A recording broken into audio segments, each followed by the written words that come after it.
The 2025 NFL Draft has come and gone, and the Cleveland Browns are my biggest losers by far. I'll explain on today's edition of Locked On NFL. The new Locked On NFL. The madman Tyler Rowland is your double shot of NFL espresso, with the Locked On local experts on every major story.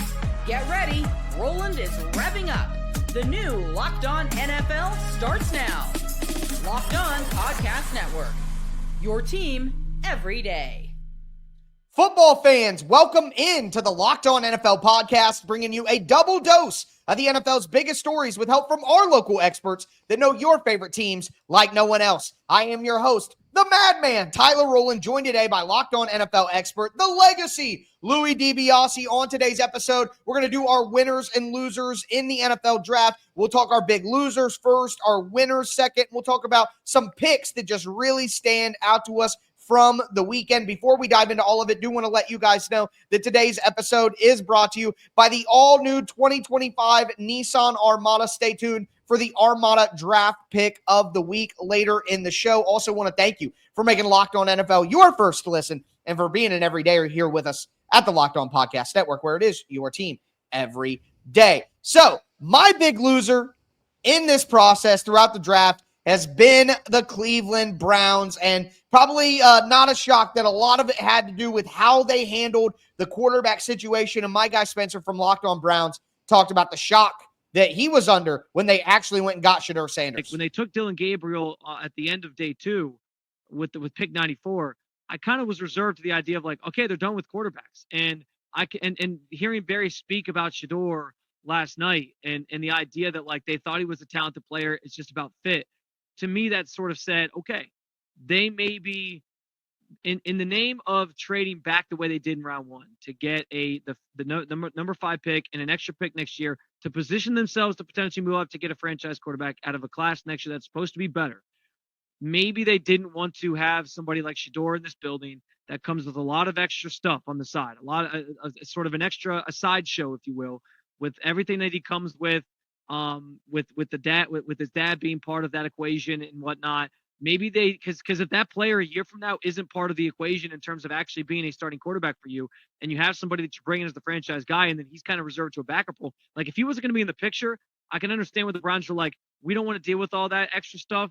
Let's just get a guy who can be maybe a solid backup for us. Even though I thought the pick for Gabriel was too early, I can understand the thinking there. And so I was stunned that they actually pulled the trigger on trading up to get him. Andrew Berry explained the decision why. He says that it's about value and that they use their board to sort of dictate these things. And at this point in the draft, the value was there for Shedeur. And Andrew Berry is a liar, all right? He is a liar. That is nonsense. The owner interfered. Listen, I just want to go through their draft. They took Mason Graham at number 5. Mm-hmm.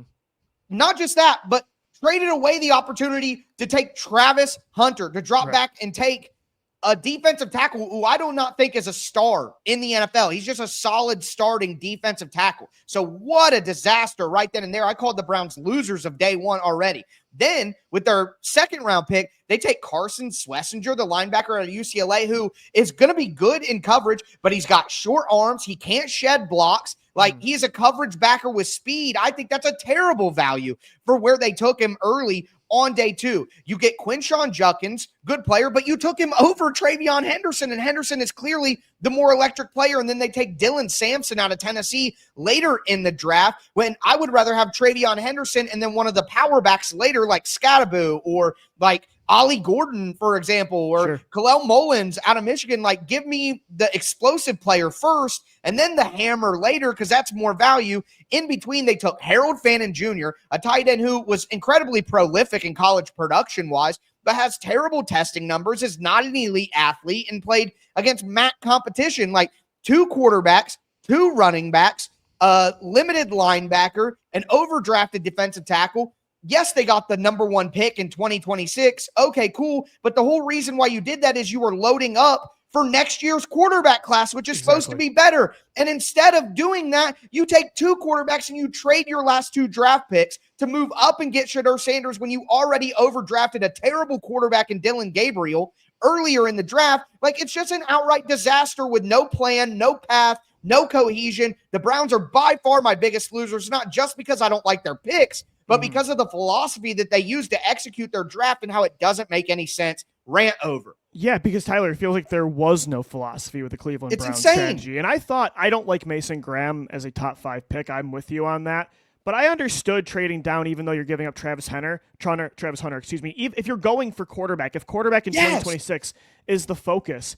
But then, and I hate when people talk about quarterback like other positions. It's all about value. No, quarterback is different. You don't take a quarterback because they're the best player on your board. There's an age-old saying, like, if you have more than one quarterback, then you have none.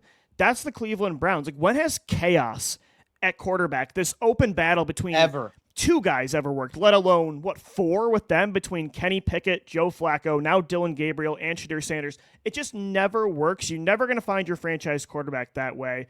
To me, it was one or the other. They should have committed to one approach, punting until 2026, or taking one guy this year and giving him a real shot. But now none of these guys are going to get a real shot, and you might not have a chance at a guy next year. So I totally agree with what you're saying. For me, I think the AFC North in general kind of came out as losers from a quarterback perspective, because I think the Pittsburgh Steelers are another team that just it felt like their plan was to stay who they are. Like the Cleveland Browns are kind of who they are, right? The Pittsburgh Steelers, they take Derek Harmon in a vacuum. It seems like a good pick. Jack Sawyer seems like a Pittsburgh Steeler type of player. But they should have took a shot at a quarterback, I think, and instead it just feels like they're content being in this 9-8 purgatory forever. And I think that was their kind of draft, is we're gunning for the wild card again. And I just feel like, even though, 21 in a bad quarterback class, it might not make sense, but I just think you should have took a shot. I think Pittsburgh just loves to be in that purgatory. Yeah, it seems like it. And according to my guy Chris Carter from Locked On Steelers, like, they executed the plan that they wanted to follow. Look at the Steelers draft class from top to bottom. First round pick, Derek Harmon, defensive tackle. So, the player that you were looking for, the potential Cam Hayward clone, the next generation of Cam Hayward. Third round pick, remember, because your second round pick was for the DK Metcalf trade. Your third round pick is Caleb Johnson, running back out of Iowa, physical runner, plays well in the zone. Fourth round pick, edge rusher Jack Sawyer out of Ohio State. Fifth round, they double dip at defensive tackle, getting Y.A. Black. We'll be interested to see how he develops. Sixth round, you get Will Howard, the quarterback out of Ohio State. In the seventh round, Caleb Bruner, son of Mark Bruner. But I think it's still part of the process that they're getting through. Everyone's going to be kind of hit or miss on the Steelers, especially until without Aaron Rodgers officially signing. But I do think it's going to happen. I think it's eventually going to be a thing, and then they'll work it out. It'll be a really cool thing and a moneymaker for that. But I look at what they're trying to set up right now. Physical fronts on both sides of the ball, playmakers at wide receiver. I think they're trying to set things up so they can just set the stage properly for when they want to go get their real quarterback there. But to me, at least, I thought that the Steelers and the way that they handled this draft just further confirmed the path that I think they're on, and that they're trying to beef up both trenches before they start investing true money again outside the trenches at wide receiver, corner, et cetera, et cetera. I mean, I don't really see it. Like, Derek Harmon, yes. Jack Sawyer, not really a guy who I'm too high on. And you already have TJ Watt. You already have Alex Highsmith. You have Nate Herbig. Like, you already have good, and you traded a pick for Preston Smith last year. Like, other than that, not a single offensive lineman. I don't really think that they added two DTs and an edge. I guess if you want to beef up what already was like your best position group and just be more of that, then that's fine. But all the other problems that arise, you still don't have a quarterback, and now Aaron Rodgers has you over a barrel. Right. Now Rodgers has all the power, which is annoying as heck. The Steelers doubled down on who they are, and they went for more players that, as you said, emphasize their strengths. And, Chris talked about the path they're laying out for, eventually they're setting it up for the next quarterback. But you're improving your roster even more, so you're not going to ever get that quarterback. You have to take a swing. Even in a bad class like this, I think they should have been the ones to almost take the Browns approach, at least a little less extreme. Yeah, less extreme, but 100%. Like, I mean, and look, I like Will Howard. Like, he's going to be a solid backup in my opinion. But right now you have Will Howard and you have Mason Rudolph. And the Rodgers thing is expected to happen, but What if you never know. I mean, he could go into a dark room for 36 hours and come out and say he wants to be a butterfly. Like, you don't know what's going to happen. It's insane. And that's why my big winner of the draft is Aaron Rodgers. Today's episode is brought to you by Game Time. There's nothing like the atmosphere of an NBA playoff game. Every bucket, every stop, every moment feels huge. It's electric in the arena, and with Game Time, you can be a part of it without the stress of last-minute ticket hunting. Game Time makes it fast and easy to get playoff tickets, even when demand is sky high. Prices on the app actually go down as you get closer to tip-off, and their last-minute deals can save you up to 60%. Here's why I use Game Time. They have the best features in the entire industry, whether it be all-in pricing, whether it be their panoramic view from your seat, whether it be the Game Time guarantee. I love the Game Time deals that shows you the best value for tickets. I just got great tickets to a college football game coming up this year on Game Time. You should take the guesswork out of buying tickets with Game Time. Download the Game Time app, create an account, use the code LOCKEDONNFL for $20 off your first purchase. Terms apply. Again, create an account, use the code LOCKEDONNFL for $20 off. Download Game Time today. Last minute tickets, lowest price guaranteed. All right, Louis, let's continue today's winners and losers recap edition of the Locked On NFL podcast. We talked about our losers, and I totally agree with you. The Browns were my one. I agree with you on the Steelers, but that makes a big winner, Aaron Rodgers here. That's like the fact that the Steelers went out and get Will Howard. If you're the Steelers, you cannot go into next season with Will Howard and Mason Rudolph. You simply can't do that. You can't sell that to your fans. You can't sell that to your locker room. That cannot be the answer. So the Steelers have absolutely no choice. And what if Aaron Rodgers comes in tomorrow and he says, I don't know if I want to play for $10 million. I actually think $20 million. I actually think $20 million would be right. That seems like fair value and would make it worth my while to not retire. And what are the Steelers going to say? What are they going to do? What are their options? They literally have none, or they're just wasting another year of this core of Minkah Fitzpatrick and TJ Watt. And, there are two teams that act like they're the smartest guys in the room. And it was the Browns this week, and then it was the Steelers. And sometimes when you're so smart, you outsmart yourself. And that's what I think both these teams did. The Steelers are like, we're not going to do anything crazy. We're going to do what we do. That's the smart thing. When actually it's the dumb thing. And the Browns are like, we're going to trade away from Travis Hunter and get an extra pick next year. That's smart. And we're going to double up on quarterback and go get Shedeur now because it's value. Like, you're trying to act like you're the smartest guys in the room, but really you end up being the dumbest. So Aaron Rodgers did absolutely nothing. Is just the biggest winner by far.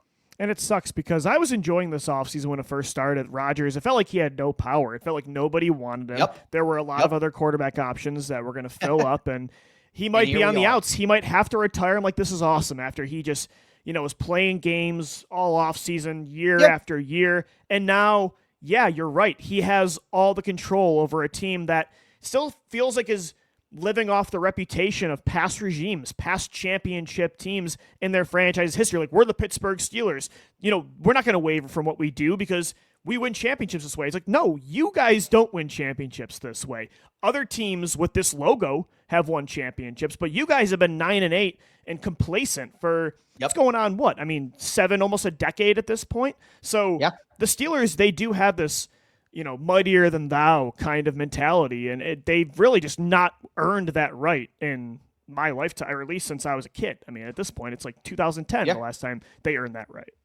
100%. I'm with you there. And then I flip to the NFC, and we agree on a team here. It's the Seattle Seahawks, and I thought they had an excellent day two. And my guy Corbin Smith from Locked On Seahawks talked about it live from the practice facility in Seattle. The Seahawks coming into day two, they had drafted Gray Zabel out of North Dakota State, the physical athletic guard, 18th overall. They had 4 selections coming into day two of the draft, 2 second rounders, 2 third rounders. They come into this draft with more ammunition on day two than anyone. And John Schneider doesn't take very much time to lower that number by 1 by being aggressive and moving up to pick number 35 to draft South Carolina safety Nick Menowari. And those that have been listening to our podcast throughout the pre-draft process, Menowari is a player that I have been fired up about really since I first laid eyes on him on film.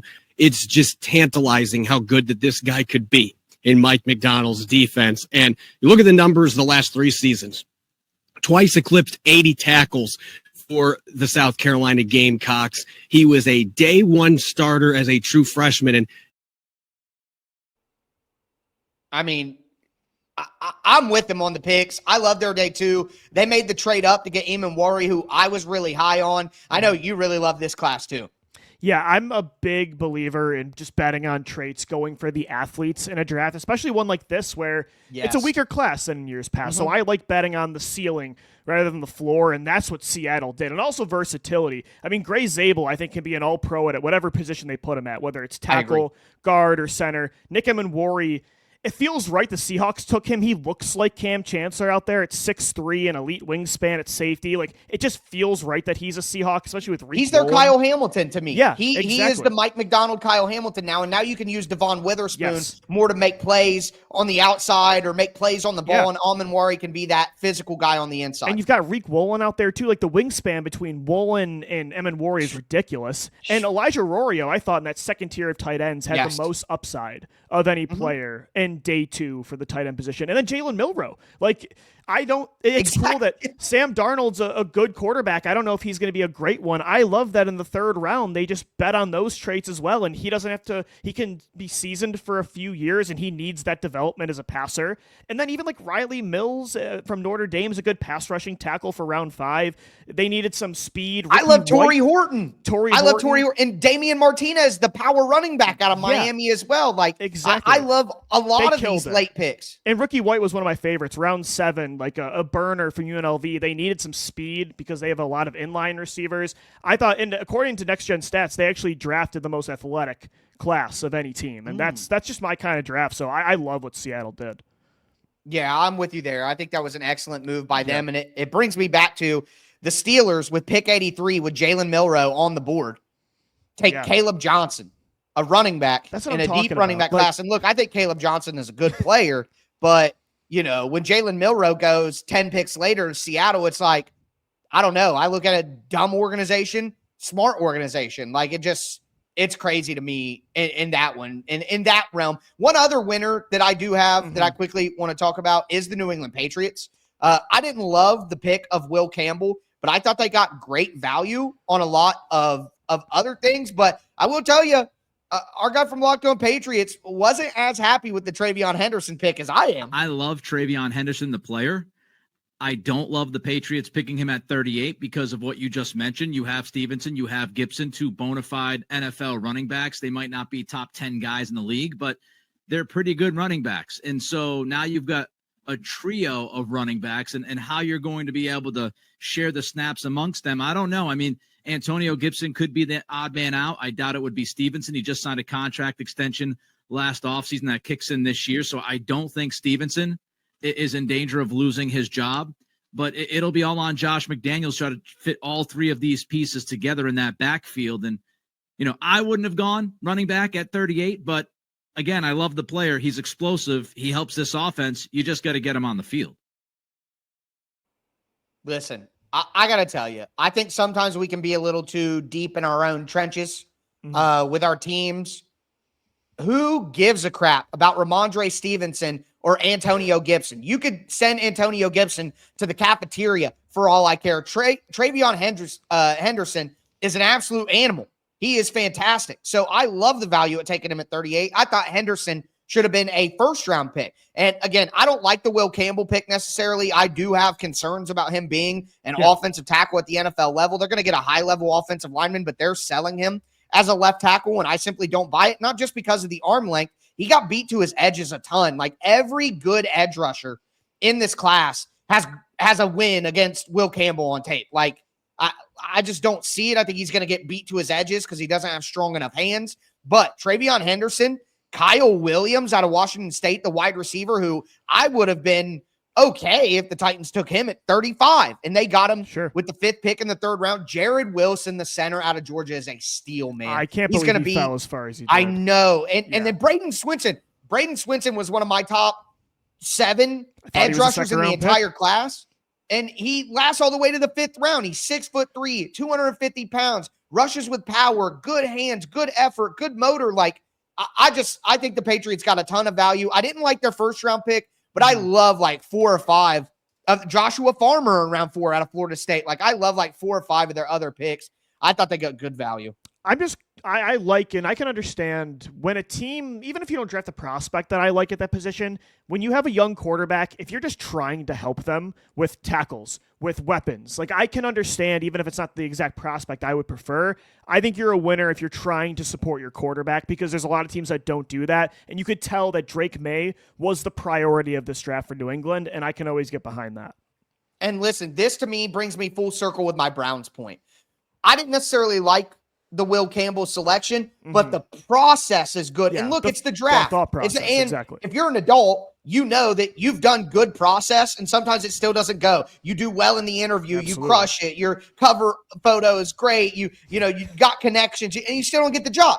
Stuff like that happens. All you can do is have great process and hope that the results follow. And I thought that the Browns had despicable process, even though they ended up with good value with Sanders, while the Patriots had great process, even if I didn't love their first round pick. But with that being said, let's talk about some picks that we did like.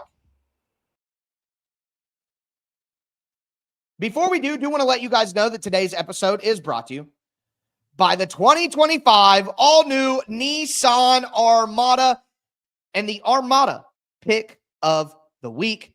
This week, we're going to highlight a top pick from the draft, the one selection that truly stood out, a guy who showcased strength and power to push their team forward as we look ahead to next season. This week's Armada clear-cut top pick of the draft is Malaki Starks, who went to the Baltimore Ravens, the safety out of Georgia. He's heavy duty. He's rugged. He's going to fit perfect in that Ravens defense. It's clear that Malaki Starks is out here ready to conquer the road ahead with confidence, just like you can, and the all-new Nissan Armada or any of their outstanding vehicles. Take the Nissan Armada, Rogue, or Pathfinder and go find your next big adventure. Shop NissanUSA.com.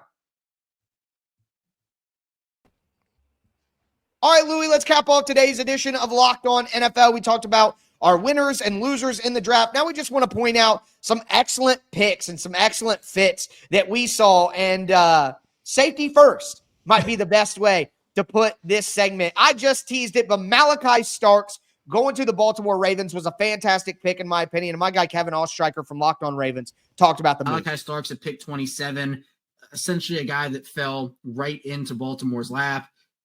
To me, I said I'd reveal my grade today. I think this is an A pick, in my opinion. And I'll tell you why. A couple of different reasons. One is look at who Malaki Starks is as a player. Very little weakness to his game. He'll miss some tackles here and there. He might get fooled with misdirections a little bit here and there. But everything he does is so calculated, and he's such a competitor.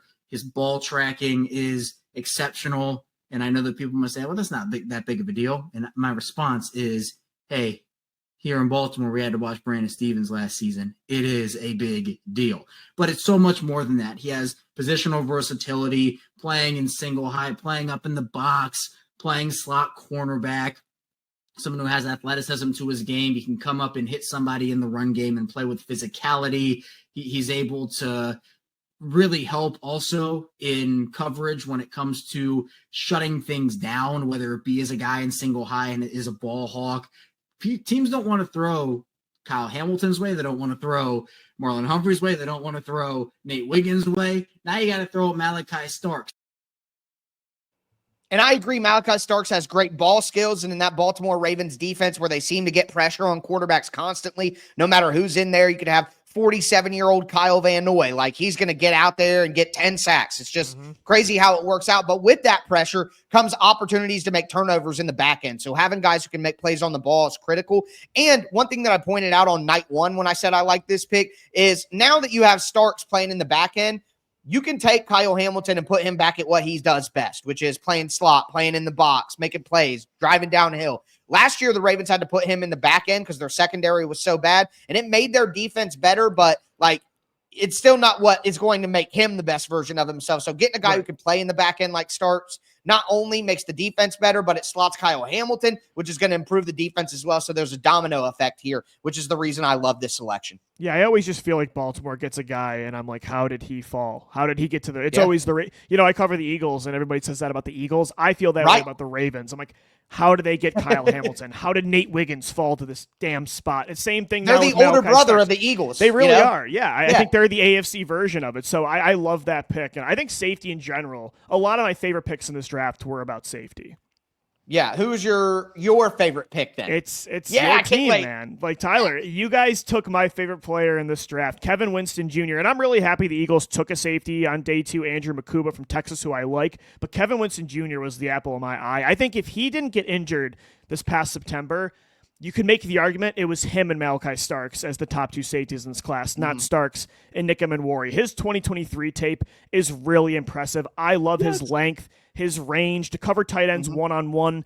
He had the best missed tackle rate of any safety, I believe, in this class a couple years ago. So he is just a solid tackler coming downhill. I like a safety that can do it all. Like you said with Kyle Hamilton, it wasn't ideal that he played deep, but when he did move there, Baltimore's secondary, their coverage, it got a lot better. I feel that way about Winston Jr. Whatever hat you want him to wear, he can do it. And like for covering the Eagles, I was so used to that for years with watching Malcolm Jenkins or the last few years, Chauncey Gardner-Johnson. I feel like that's Winston Jr. And the fact that he fell to the 3rd round, I think only has to do with that injury. If he's healthy, I think he's going to be one of the steals of this draft. I like your guys' draft, man. The Titans had a good one for sure. And it wasn't just the Cam Ward pick. I agree with you there as well. Obviously, it's a bit of home cooking for me to say I like the Titans draft, but I'm 100% with you. And I watched every single game that Kevin Winston's played in the last 2 years on Saturday. Watched the All-22 because I was so excited about the move. I do like Kevin Winston quite a bit. You're right, man. He played in the slot as an overhang. He played back deep at free safety. He played half safety looks. He played box linebacker looks. Like he's rolled down in coverage from deep half into a buzz, into a curl flat, into a hook and cover 2 over the middle. Like he's literally done just about everything. And I don't think jealous listening to you, man. I don't think that he's a long-term free safety. Like, I don't think that you want him in that way, but I think in that Kyle Hamilton, he reminds me a little bit of a skinnier Derwin James is what I would look at with his physicality downhill. So I think you want him playing downhill. I wouldn't have him primarily being a back-end free safety, but he does have the range and the length to get across the field and make plays on the ball. Not elite ball production, but great length, and he's real strong at the catch point. So I'm with you there. Are there any other picks before we go that stood out to you as ones that you really liked? I love the James Pierce pick. He was one of my favorite players in this class. I thought he was a top 5 prospect. What about the trade up to get him, though? That's expensive. I kind of don't mind it because having James Pierce be your first-round pick next year, with Jalen Walker as well on the edge, I kind of understand that the Falcons for so long have needed pass rush help. And the fact that they doubled down getting 2 of the best edge rushers in this class, I don't hate it, honestly. But I was a huge James Pierce fan. I think he had the best explosion off the line of scrimmage of any prospect outside of Abdul Carter. And I think he only fell because of the off-the-field concerns. And I still haven't heard any real context added to that. So I'm skeptical. But I actually really like the Pierce pick. Even if the trade was maybe a little bit of an overpay, I can get behind it. I get the idea of wanting to pair him up with Walker. That's a really fun duo. Okay, I love James Pierce as a prospect, so I totally get it. But to me, the Falcons look like a team that are lustful or I try to keep it PG on the show, but they look like addicts to me. It's like last year they're like, we don't have a quarterback. We're going to pay Kirk Cousins $80 million, and it's very we're going to impulsive. take Michael Penix number 8. This year, we don't have a pass rush. We're going to use our first-round pick, and we're going to trade next year's first-round pick. Tyler, when was the last time you saw a trade that was in the 20s range of the first round that involved a future first-round pick? That was definitely new to me. I agree with that. And after the Giants used 2 third-round picks to move up 10 spots, to see them use a future first-round pick to move up 20, it's just like, it's just unheard of. And I'll tell you the one thing. You could be right, and the trade could be worth it because James Pierce is a really great prospect. Yeah. But they better be good next year because if they're not good and Michael Penix doesn't look good and the pass rush isn't improved enough to make them good and they don't have a first-round pick next year, they're going to look like morons just like they look right now with having $50 million worth of Kirk Cousins when he's your backup quarterback. So I agree on Pierce as a prospect, but the process to get him for the Falcons I'll leave to be determined. That I could see. I could totally see. But Pierce in general, I just think was a steal in the first round. If you look at it in a vacuum with that perspective, Yes. I love the pick.